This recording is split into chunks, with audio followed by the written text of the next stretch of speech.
ডাকতে বলেন রে হে সাদিপুরের উম্মতেরা, ওই সময় যদি ওই সাকরাতগ্রস্ত রোগীর আপনজন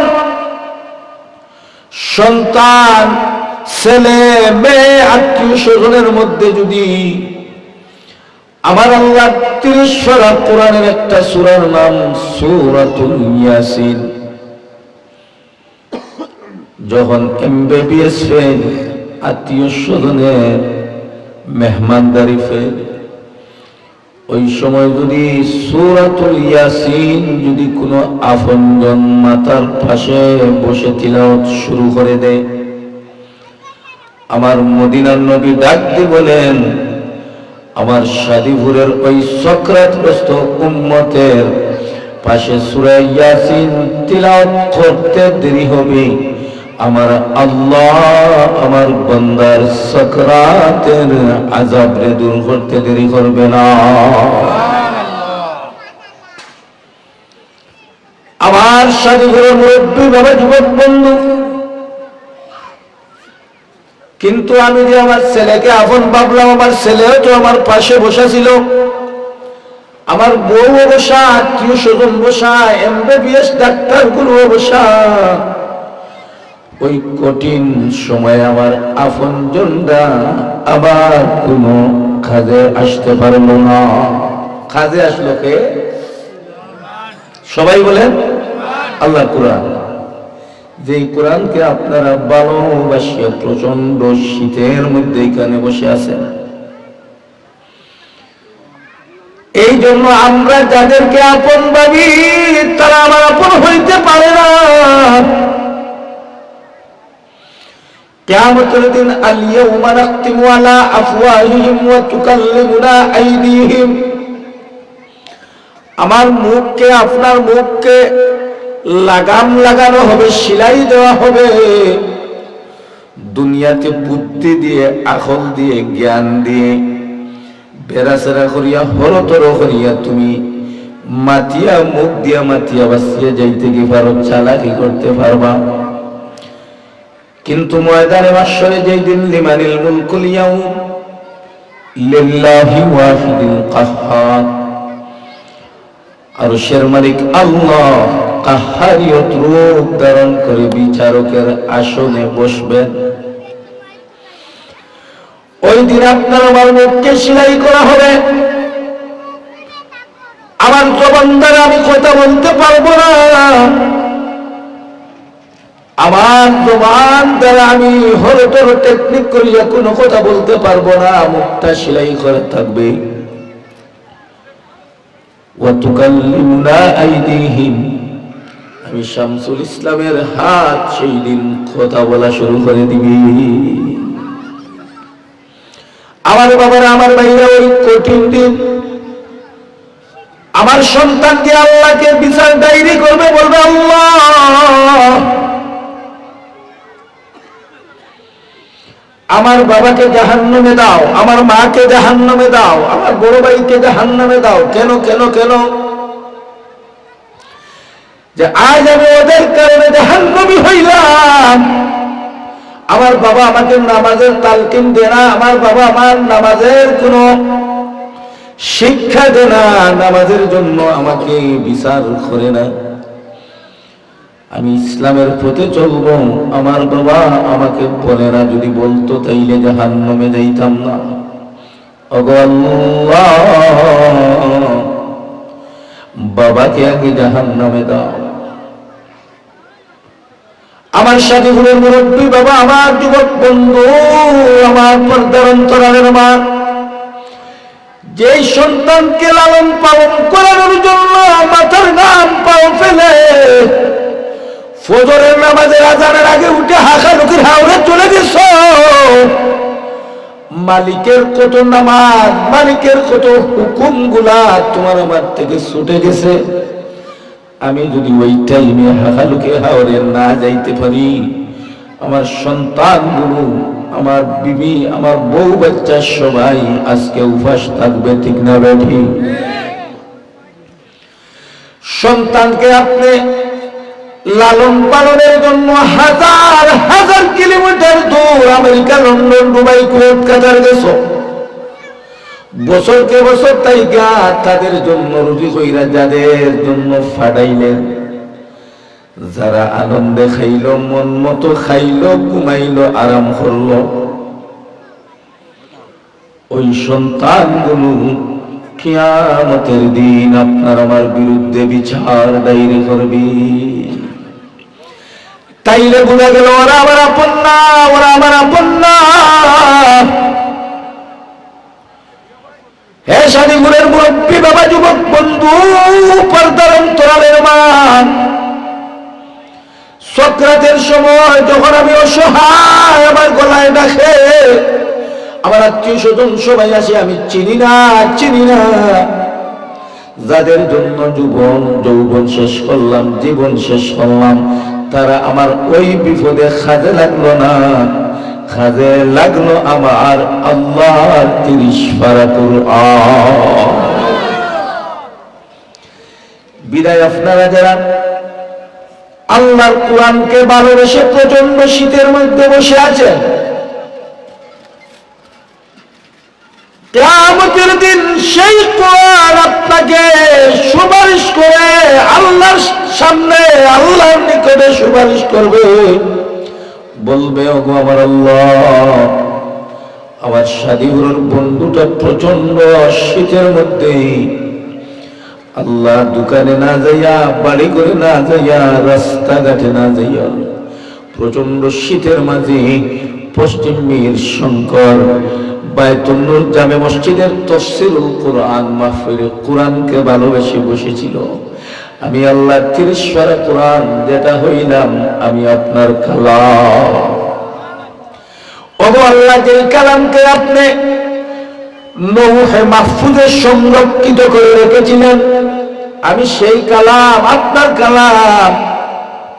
ওগো আল্লাহ, আপনি লৌহে মাহফুজে আমাকে রেখেছিলেন হেফাজত করি, কিন্তু হযরত জিবরাইল 1 আয়াত 2 আয়াত 1 সূরা করে করে আপনার হাবিব মদিনার কামলিওয়ালা নবীর কাছে আমাকে পৌঁছাইয়া দিয়েছি। ওগো আল্লাহ, আপনার হাবিব আমাকে রাখে না, আপনার হাবিব দুনিয়ার সমস্ত উম্মতের কাছে কোরআন, আমি কোরআনকে পৌঁছে দিয়েছে। আমি সেই কালাম, আপনার কালাম। ওগো আল্লাহ, আমার শাদীপুরের বন্ধুটা বায়তুল নূর জামে মসজিদের তাফসীর মাহফিলে আমি কোরআনকে ভালোবেসে বসেছিল।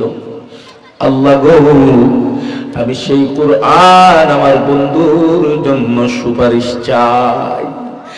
অনুমতি দিলে আমার শাদীপুরের বন্ধুটাকে নিয়ে আমি জান্নাতে চলে যাই। সুবহানাল্লাহ। আরো একটু সামনে অগ্রসর হও বাবা। সক্রাতের কাছে কারো সাহায্য কাজে লাগে না। আল্লাহ 30 পারা কোরআন আমার বন্ধু হয়েছে, ঠিক না ভাই? ঠিক। আরো একটু আগাও বাবা। যেমন আপনি মারা গেলেন,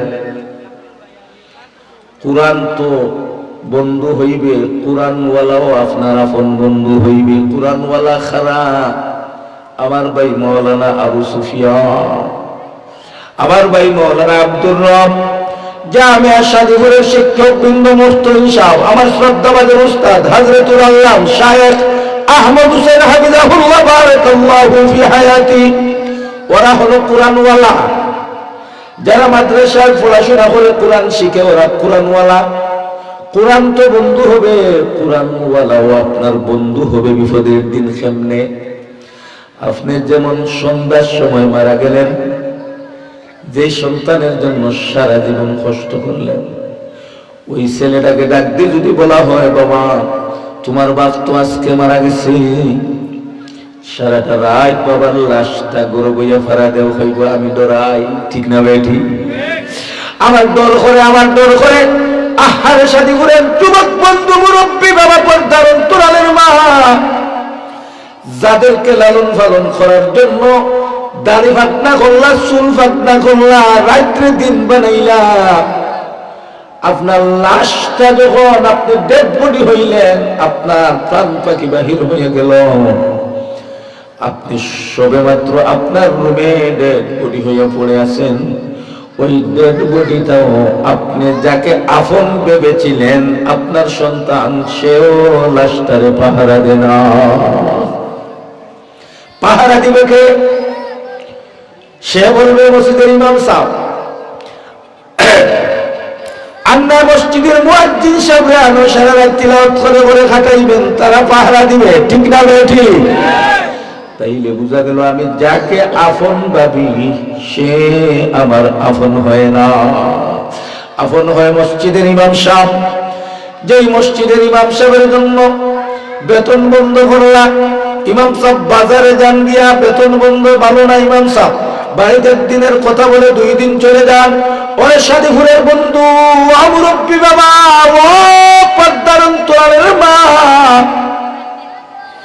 সেই ইমাম সাহেব তুমি ত্রুটি ভুল খুঁজো ইমাম সাহেবের, বিদায় দিতে চাও, ইমাম ভালো না, কিন্তু ওই ইমাম সাহেব 5 বেলা মালিকের কুদরতর ফায়ে সিজদা দিয়া হাতটা আরশের দিকে উঠাইয়া বলে, আল্লাহ আমার সাদিপুরের সমস্ত কবরস্থানের মুর্দেগানকে মাফ করে দাও। ইমাম সাহেব হাত উঠাইয়া বলে, আল্লাহ আমার সাদিপুরের অমুক মুরব্বী সাহেব অসুস্থ, তুমি বিমারে শিফা করে দাও। আল্লাহ আমার সাদিপুর থেকে অভাবকে দূর করে দাও, গরিবীরে দূর করে দাও, বিদেশ বাড়ি যারা সবাইকে তুমি আল্লাহ হেফাজত ফরমাও। ওরে সাদিপুরের বন্ধু, যে ইমাম সাহেব 5 বেলা তোমার কল্যাণের জন্য দোয়া করে, ওই ইমাম সাহেবকে তুমি কেমনে মসজিদ থেকে বিদায় করে দিবা, তুমি এই চিন্তায় ব্যস্ত, ঠিক না বেঠি?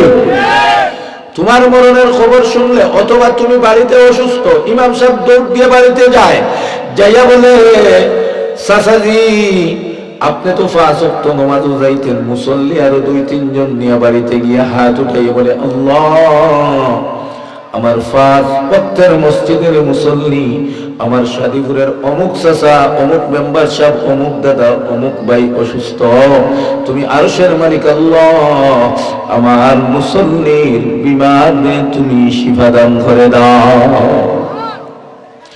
শুধু তাই না, আপনার ইন্তেকালের পরে যখন খবর শুনে ইমাম সাহেব দৌড় দিয়ে আপনার বাড়িতে যাইয়া সকলকে নিয়ে বসে আল্লাহর কাছে আপনার মাগফিরাতের দোয়া করে, কুলাউড়ার থেকে সাদা কাফন কিনিয়া আনলা, ইমাম সাহেব গুলা খুলিয়া সিলাই দিয়া আপনার কাফনের ব্যবস্থা করে, অথচ যাদেরকে আপনি আপন ভাবলাম, আপনার সন্তান, আপনার ছেলে, আপনার মেয়ে, আপনার কাফনটা হাতও নেয় না, ডর করে, ঠিক না বেটি?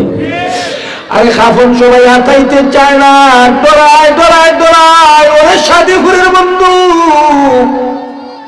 তুমি কাকে আপন মনে করো? যারে আপন ভাবলা, মায়ার ভাবলা, সে তোমার কাফনটা পর্যন্ত ছয় না। মসজিদের ইমাম সাহেব যাইয়া সিলাই দিয়া সুন্দর করে আপনার কাফনটারে সুন্দর করে সিলাই দিয়া আপনাকে কাফন পরিধান করায়, ঠিক না বেটি? বন্ধুরে, আপনার ইন্তেকালের পরে আপনার ছেলেটাকে যদি বলা হয় বাবার গোসলটা দিস না, 4-5 দিন 1 মাস বাবা অসুস্থ ছিল, পেশাব পায়খানা ময়লা টয়লা থাকতে পারে, তোর বাবার গোসলটা তুই সন্তান হইয়া, তুই ছেলে হইয়া বাবার গোসলটা দিস না।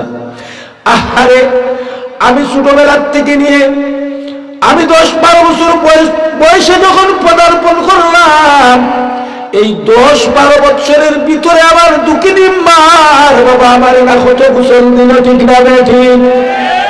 আরে সাধুগুরের দিঘির ভাড়ার ঘাটে যাইয়া ছোট ছেলেকে হাতে ধরে নিয়ে কত সাবন লাগাইয়া গাল মুখ বসাইয়া দিলা, পাও বসাইয়া দিলা, গোসল দেওয়াইয়া দিলা। দুঃখিনী মা গরম পানি করে আপনি অসুস্থ হয়ে যাবেন, ছোট বাচ্চাটা বিমার পড়ে যাবে, আপনার ওই সন্তানকে গরম পানি দিয়া মা কত না গোসল দিল, ঠিক না বেঠি?